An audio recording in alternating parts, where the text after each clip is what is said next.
What's up guys, Anthony here with Visual Anthony, and I want to give you guys a quick behind the scenes look at what the beginning stages of post-production looks like for us. So we're just off a shoot, we went and we filmed some things for a client, and now it's time to actually sit down and put all those pieces together so we can give a banging video to that customer.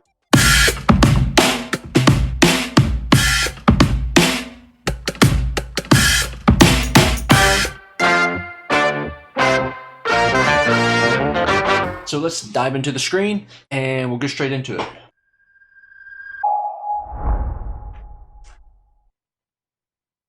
And I think I'm gonna leave these off. I actually was gonna play some background music through, because I'm recording this through OBS like I would if I was live, and I actually was gonna go live and do it, but then I decided let's not go live, let's just record it, get it done, and then I'll edit everything. So I'll put some background music in there now. So here we are on the screen. I put a project that we've worked on in the past. This was a fairly big video project, just simply because it was a master class for a local company here. And here's our we're gonna make a little sample project. So typically what would happen is a client reaches out and they say, hey Anthony, we need some videos. Okay, so we put that client name in there, that business name, whatever it is, project name, however you want to do it. We put it right there.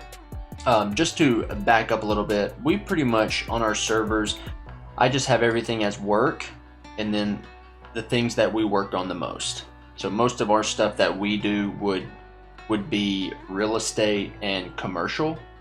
But for the sake of this video, we're just going to keep it commercial.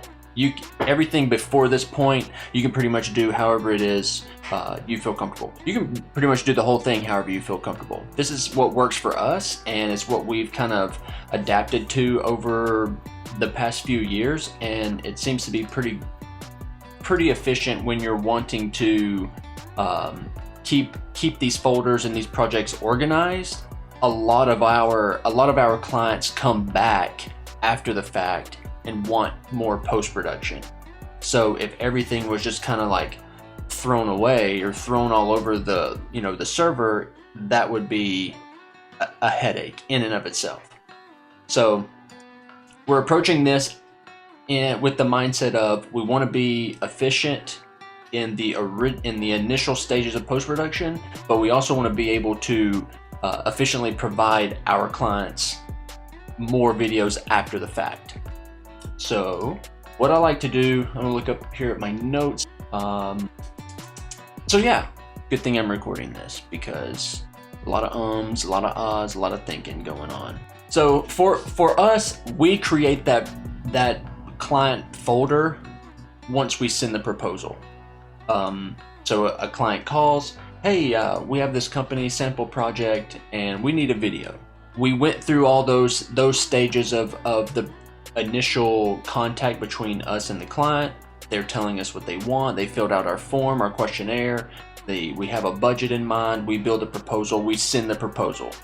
Okay, once we send the proposal, we're already creating this folder for them. If for whatever reason they don't sign with us and they don't move forward with us, it's just a simple, we like to keep it until they basically say, hey Anthony, no, never. Ever. So what we do is we have our folder here, and so what I like to do is I like to just make it a simple, I always do 2 for pre-production because I want my final video I want my final folder.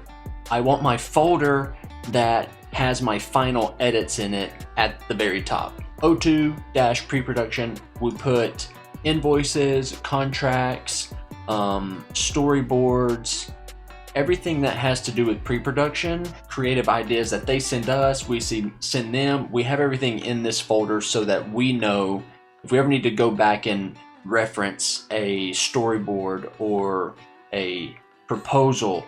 A lot of times you have clients that, not maliciously, but they might try to pull one over on you. So it's always good to have that record in your folder organized where you can show that client, hey, we told you we were going to do this, or you requested this, we did that. So I'm kind of confused where the disconnect is. So we'll put everything in there, and I normally just go ahead and just make a finals folder once they agree on everything we're moving forward, just because I don't like to have a 2 there without a 1. It messes with me. So we went out and we shot, everything's done, we come back, we have all of our cards. Let's say it's a 2-day shoot. Day 1. All right, I know I'm gonna have day 1, I know I'm gonna have day 2. So let's say on day 1, we had our interviews. So we had A cam, B cam, and then let's put our audio in here. So our audio. So basically what we do is we take all the footage from our A cam and we throw it in there. It doesn't matter for me and what we do, it doesn't matter if it's coming off of an SSD or a regular SD card. If it comes through the A cam, it goes into the A cam folder. It doesn't necessarily much happen on the A cam because the A cam stays handheld for me. But on the B cam side of things, I will pull that camera off of the gimbal and just go legit DSLR handheld. I say all that to say I won't separate handheld B cam and gimbal B cam, if that makes sense. If it comes through the B cam, it goes into the B cam folder. If it comes through the A cam, it goes through the A cam folder. Audio, for this case, we're just doing a simple interview, so a lav and a boom, and those 2 sources of audio are coming in through the Zoom H6. So I know that my lavs are on track 1. I put the Sennheiser AVX on the first channel, and then I put the Rode boom on channel 3. So what I will do, since the H6 actually says track 1, track 3 on the file names, I just throw all that audio into the audio folder. So that's pretty much day 1, simple stuff. We knocked out some interviews. So we had A cam, we had B cam, and then we had the audio from the lav and the boom. Moving on to day 2, we're gonna be running an A cam as well. And this will be primarily B-roll. So we went in day 1, shot all the interviews, got all the talent out of the way, and then day 2 we can just kind of go in and just shoot the B-roll as we need. So we have our A cam on handheld or tripod. We got our A cam on handheld or tripod. We got B cam on the gimbals or handheld as well. But for the sake of this project, it's all on a gimbal. And then I called in my guy Dave Warren. Shout out to Dave Warren, and he put his bird up in the air and got us some drone footage. Same thing again, and I do this after. So day 1, I get home, I empty out all those cards, make the backups, and then I put the cards back in the camera. So I don't unless I just absolutely have to.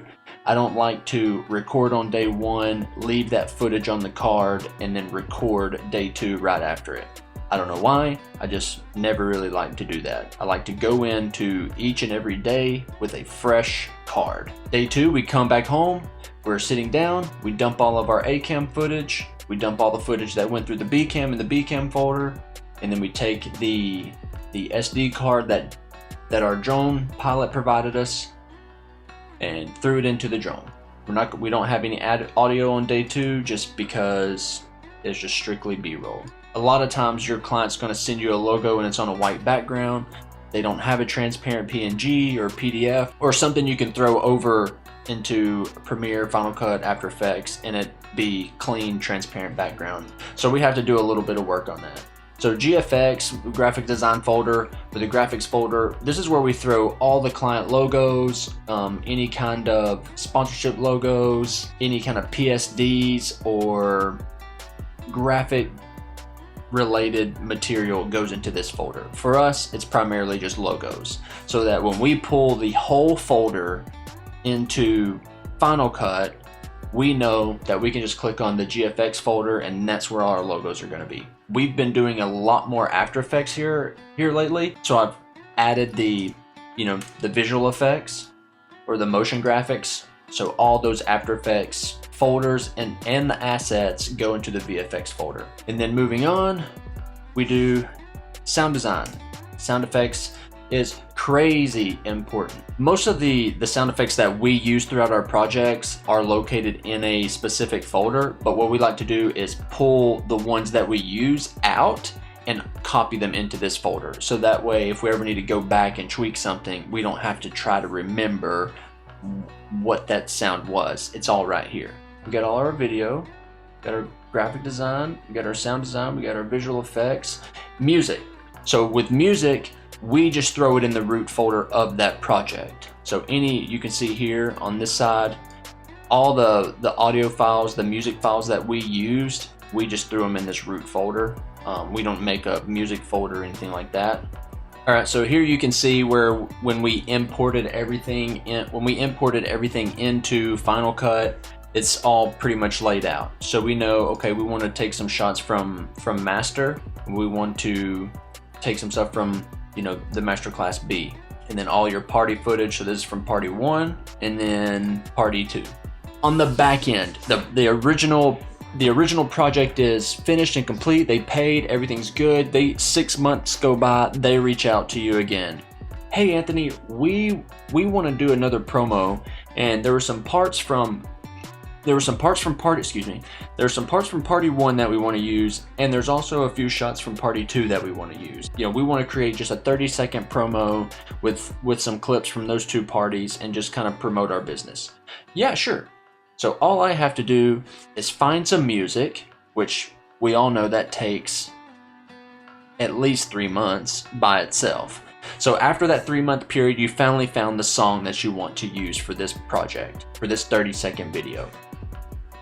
So now I can throw the song in there and actually just start pulling clips from party 1 and from party 2. And then I put everything out, create the video, deliver to the client.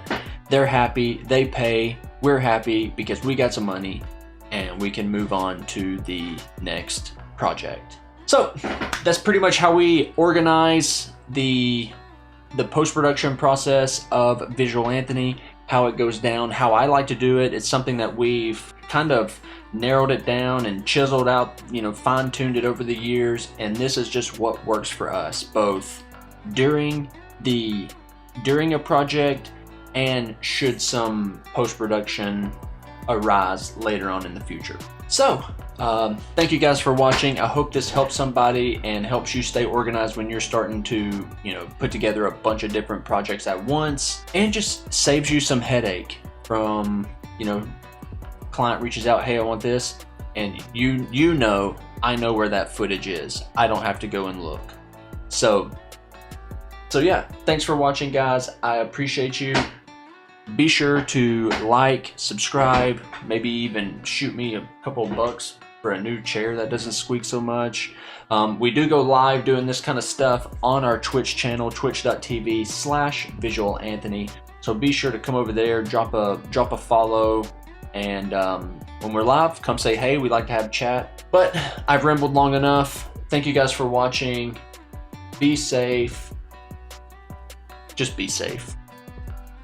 So, quarantine life, like, subscribe, follow, social media, all that stuff that you're supposed to say at the end of a YouTube video that I'm new to this. I'm new to the YouTube calling out people to subscribe for you. You can go back and watch every single one of our YouTube videos, and we don't talk about it not once. So, if you enjoyed this video, give it a thumbs up, like, subscribe, all that stuff. Follow us on Twitch. We'd love to see you there, and thanks for watching, guys.